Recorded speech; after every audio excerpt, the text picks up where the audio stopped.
everyone, and welcome back to another She Budgets YouTube video. For those of you who don't know who I am, my name is Sarah and I love all things budgeting, planning and personal finance.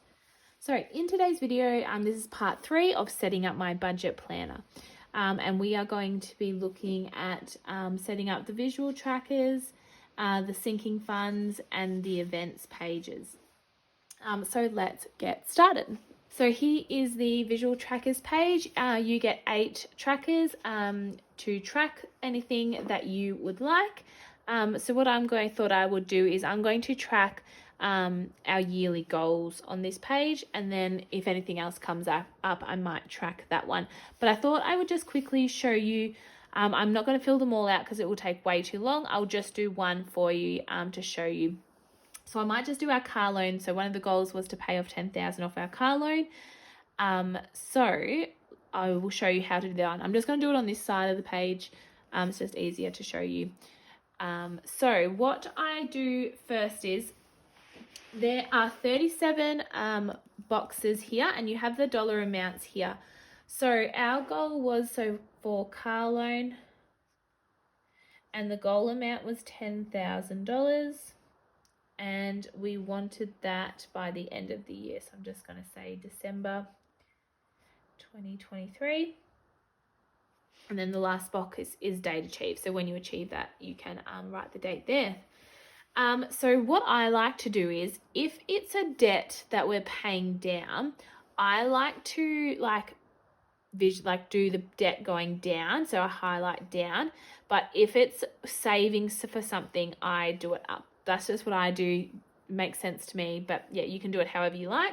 So what I'm going to quickly go and do now is, so as there was 37 boxes, I'm going to divide 10,000 by 37, and that gives me a rough idea of what increments I need to go up to with amounts.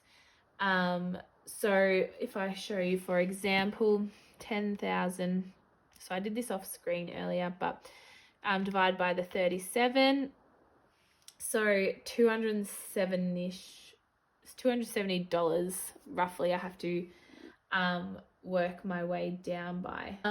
So I'm going to quickly put this bit into fast forward. I'm just going to quickly go and fill out all the dollar amounts now.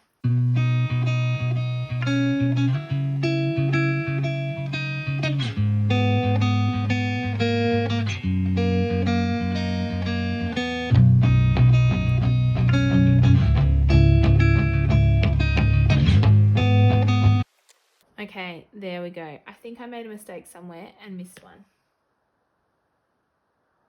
I did, yeah. That's a huge jump. Oh well, anyway. So, yeah, like I was saying, so what I would do is I'd grab my highlighter, and then once we reach that certain amount, so we might reach, 9,730, I'd then highlight down. So yeah, if it's debt, I like to track downwards for debt to try and reach that $0 mark. But if I was saving up for something, I would go up, but totally up to you what you like to do. So yeah, when you reach that certain amount, then you highlight and you can see it. Yeah, so that's how I'm going to use the visual trackers.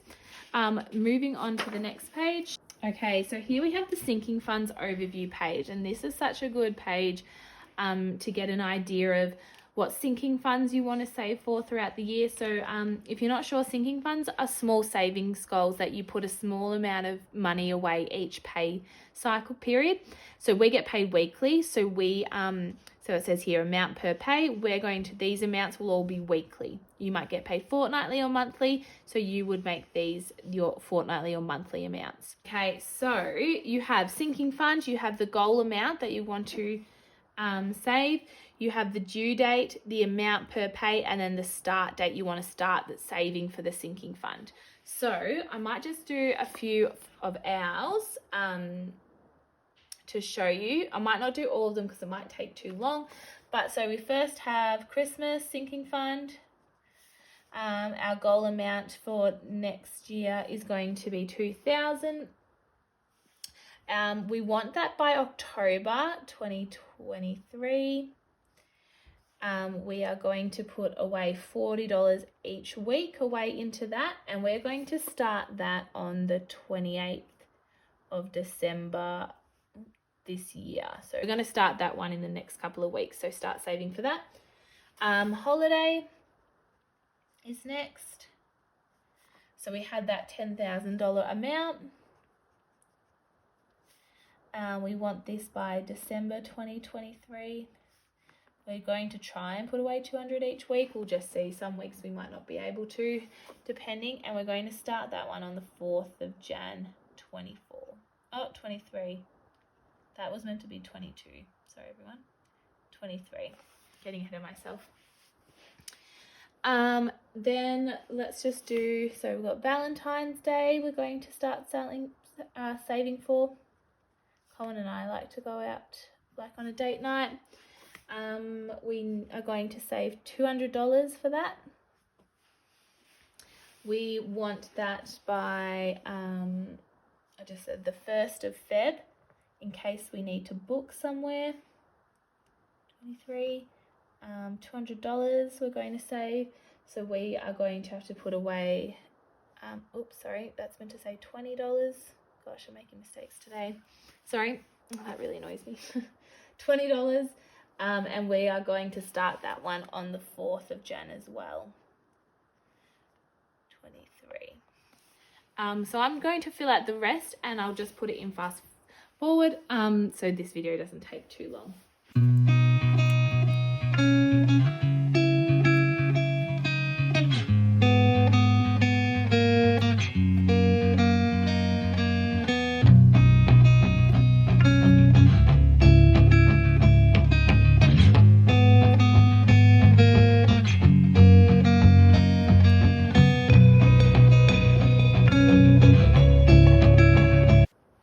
Okay, so I feel like I forgot to explain earlier, but how I work out how much to put in per pay is, so for example, if I go to like, let's just see which one, netball registration, we want $300 for me to pay my netball registration and fees. I want it, the due date is on the 30th of March 2023. And I want to start it on the 1st of Feb 2023. So what I do is I see how many weeks, because we get paid weekly, there are between these two dates, and there was 10. So I need to know that. So 300 divided by 10 is $30 I need to put in each week, or 30 times 10 is the $300. So that's how I work out how much money I need to put in each week to reach our goal amount by the date we want it by. So that's how I work that out. So here are all the ones that we're going to be focusing on throughout the year that have a due date. So Christmas, holiday, Valentine's Day, Easter, netball registration, Mother's Day, our car registration, which for 2024, because we are already saving for 2023, and our boy's birthday for 2024, because we've already started saving for 2023, and Father's Day. So there we have those ones. And then what we also have is some that don't have a due date, and they're just continuous ones that we just continually put in money for the for certain things. So I'm just going to leave some space in case I forgot something. But we have gifts. I like to add up all the presents I need to buy throughout the year, then add a little bit more money in case I forget something or something pops up. Aim for about $2,000, doesn't have a due date, and we just put $40 each week into that to cover anyone's birthday gifts, any baby shower gifts, anything that pops up. We also have a medical one, and we want around $1,500 for the year, so we're going to add $30 each week into that one. For any dental appointments or anything medical, any medicine we need to buy from the chemist. We have a car service, so all our car services, new tyres as well. So we need $2,500 for that. So we're going to put $50 in each week into that one. We have house, so anything we need to buy for our house. There's always things like on the outside you need to buy, so $2,000.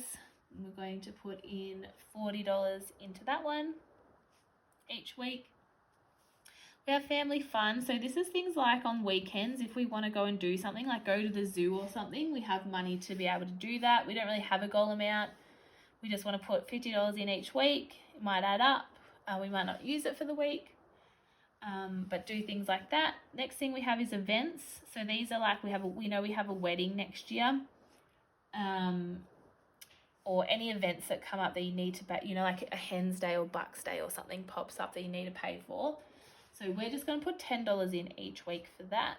So hopefully it builds up. And then lastly, we just have Collins union fees that we need to, I think that actually has, $780. And we just put in $15 each week for that. Okay, so there you have our sinking funds that we're going to be focusing on throughout the year. So these are the ones that we always add to. These ones we might only, like Easter, we'll only add to it for like 2 months. And then we'll stop that one. So yeah, so that is our sinking funds. All right, moving on to upcoming events page.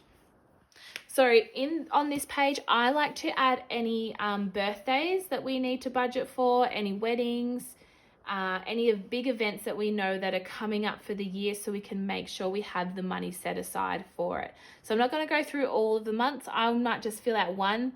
I've decided to skip January because we have so many birthdays in January, and I just wanted to make this quick. So I'm just going to move to February. So on the 1st, we have my friend's baby's birthday. We need to budget $30 for a present for him.